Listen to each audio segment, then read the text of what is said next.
Welcome back to part two. Thanks for joining me, everyone. So where we left off in our last episode, I was talking about how Niagara Falls and my um, coworker that wanted to be uh, in women's spaces, but this clearly was not a woman. Did not dress like a woman. Did not act as a woman. Did not um, do anything that would make you say, "Oh, okay, well, you might be a dude, but at least you're trying. At least you're working on yourself." None of that. Absolutely none of that. And I know it takes time to get to where you want to be when it comes to things like that. But there are changes you can make to let us all know, because we can't reach your mind, to let us all know that, hey, I'm going through this. Please, I'm going through this. Okay, that's fine. We have absolutely no problems with that. There are, because of this situation, I've done research and I've looked up other content creators and people who make videos that are um, transgender, and I wanted to see what that was like. What is, because I am not. I'm a factory made woman. This is the way God made me. This is who I am. And I wanted to see how this particular way of being and doing in the world works. So I looked up different creators. I saw some that were questionable. Would be nice and say questionable. And then I saw others that I looked up in like your um, Buck Angel, Blair White, Alexis Blake. Shout out to them. There's so many more. Marcus, the offensive T word. I love him. Shout out to Marcus. Um, and these people have genuinely gone through what it takes to be the person that they want to be in their life. And you know what? I'm here for it. And if that's what you want to do, have at it. I don't care. That is between you and Jesus, and that's where it's going to stay. When my safety is involved, though, then I can speak up and say, all right, this doesn't work for me. And that's what this story is about. This basically my speaking out about what happened at Copper Hill. Sounds like it sounds a hedgehog level, but anywho, um, this is my moment to speak about this.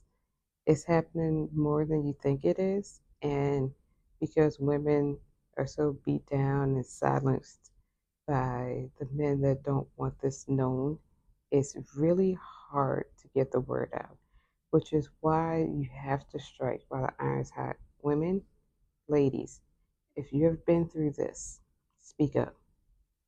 Now's our time. Now is our time to speak up and tell everyone what is happening here. Do not be ashamed. Do not be afraid. Do not let anyone push you around. It is your time to speak up, and that's okay. Tell the truth to your own hurt. Dude, that's a biblical principle, and you know, I'm not going to be a Bible thumper. That's not me. That's not my part to do right now. My part is to tell you my story, and I want everyone else who have been through this as well or has similar situations, please tell your story. We need to know that this is not just a one off or it's like three other people in the world. No, this happens a lot. It's been happening ever since. That was my story was in 2021, 2022. So yeah, it's almost 2025. So yeah, this is happening. It's happening more than you think. It's so important that we speak up now. Nancy Mace has thrown down the gauntlet as one of the tic tacs. Nanas have said she's thrown down the gauntlet. And with that, the door is open for us to walk through and tell our story. Now, I've gone off on a tangent. I'm doing a little rant, little soapbox action. So let me get back to my story. Um, so, what I told you is what actually happened. For anyone who knows me or knows what's been what I've talked about, when I've talked about this, it's been really a little hard.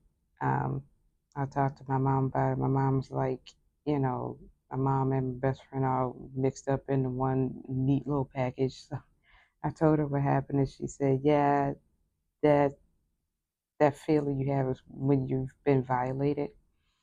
And even though he didn't touch me in that moment, the fact that I had a voyeur, basically. Yuck. Okay, it's not cool.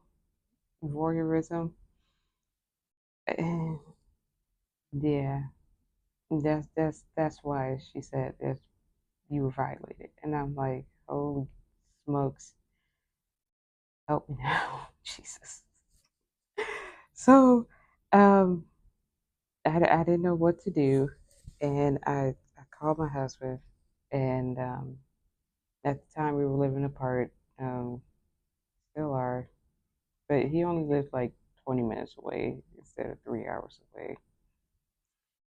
So I called him and he said, I called him after I got home. I tried to go to bed and I'm like bawling my eyes out because of what happened. And I called him and I said, I really need you. Please, can you come, and be with me for a while? He's like, I'll be right there. So he gets an Uber, he comes over and, he comforts me. And I tell him what happened. And, he's not American. So I didn't know what to expect from him because if I told my brothers, it would have been, meet you at the monkey bars, 3 o'clock, all that kind of stuff. I'm not advocating for violence. I'm just tell you like it is, Baltimore kids. So he said he's comforting me, and I'm like, why did this happen to me? Why me?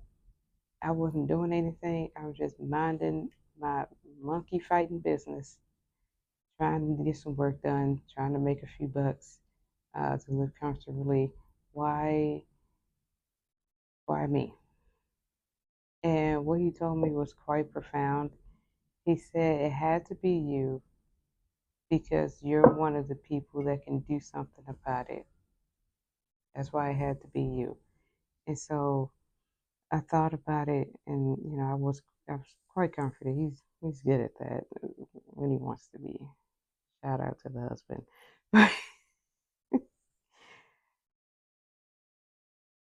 that that night I went to bed, and in the morning, during my lunch hour, I found out how to get in contact with HR to tell them that you had a workplace situation. I reached out to them. They said we'll take this into told them the bare naked truth, what happened, blow by blow, gave them everything. So they took the note and they said we'll be in contact with you. And I think like a week later, someone called me and was trying to get some ideas about what was happening, what happened, is there anyone that can verify the story, blah blah blah. So I told them what was going on. They said, "Okay, we'll get back to you." All right. So a week later, they come back.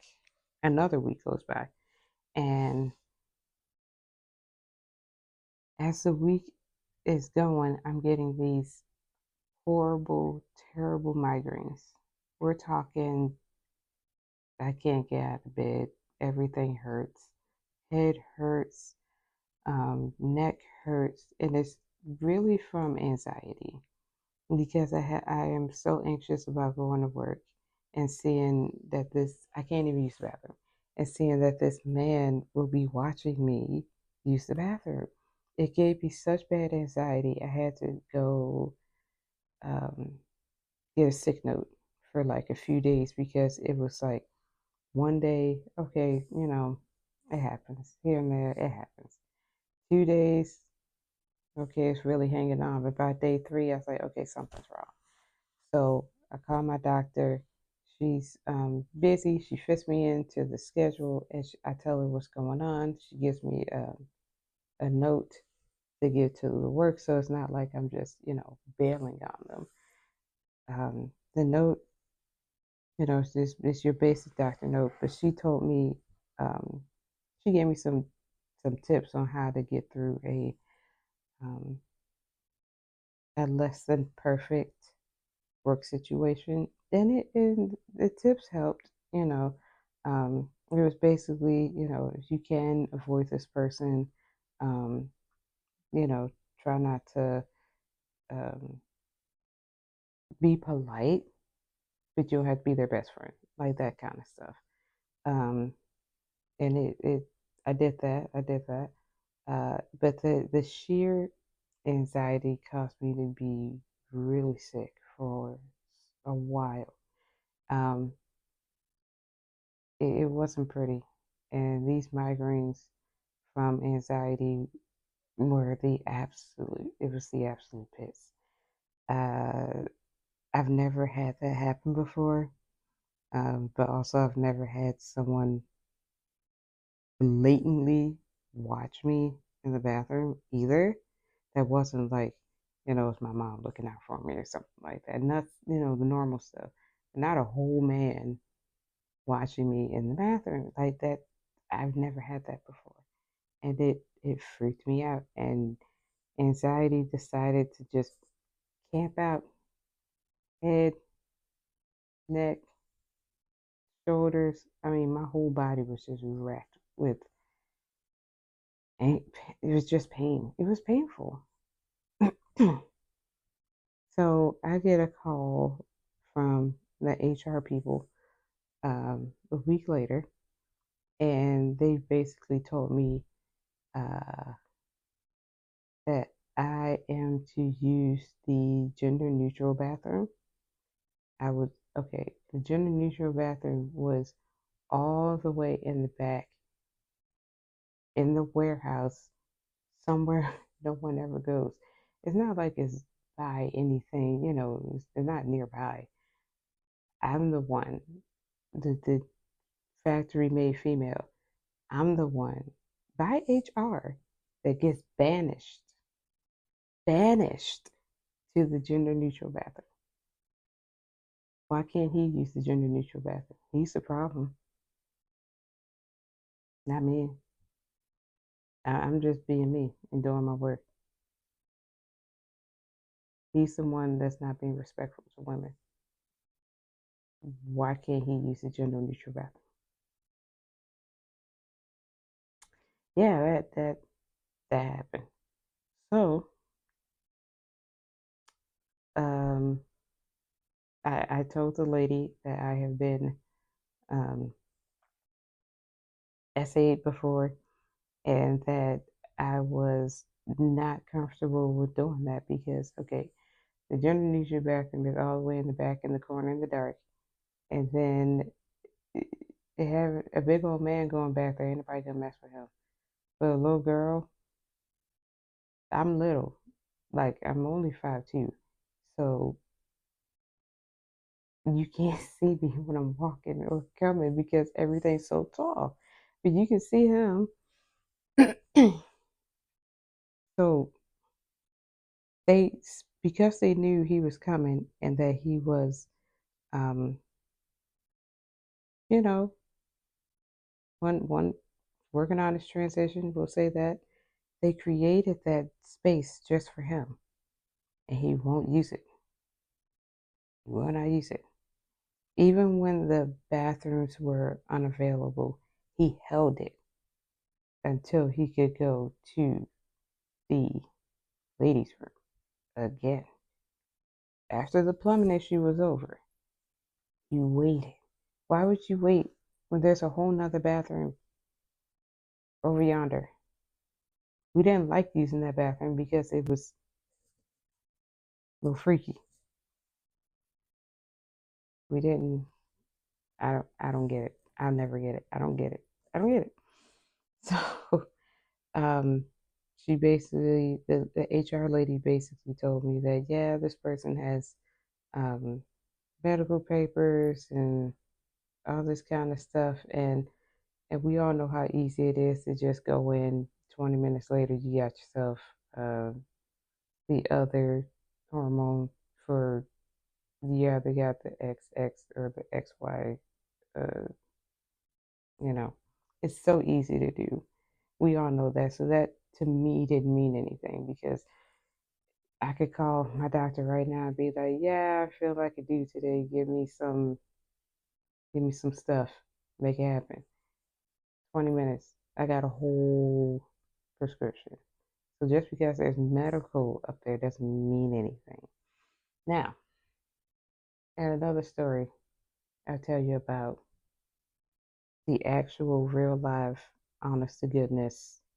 Um, I'm gonna use the language that Buck Angel uses.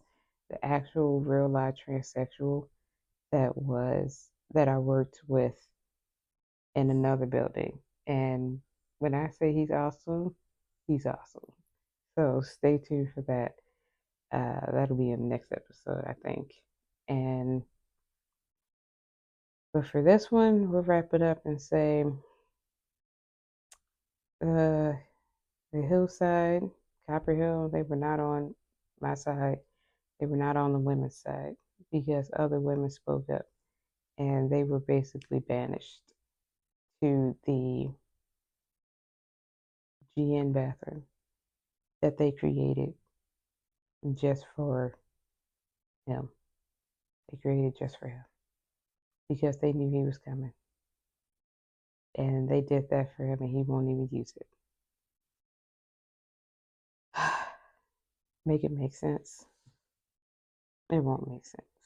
It doesn't make sense. Thank you for rocking with me today. Hope you have a better day.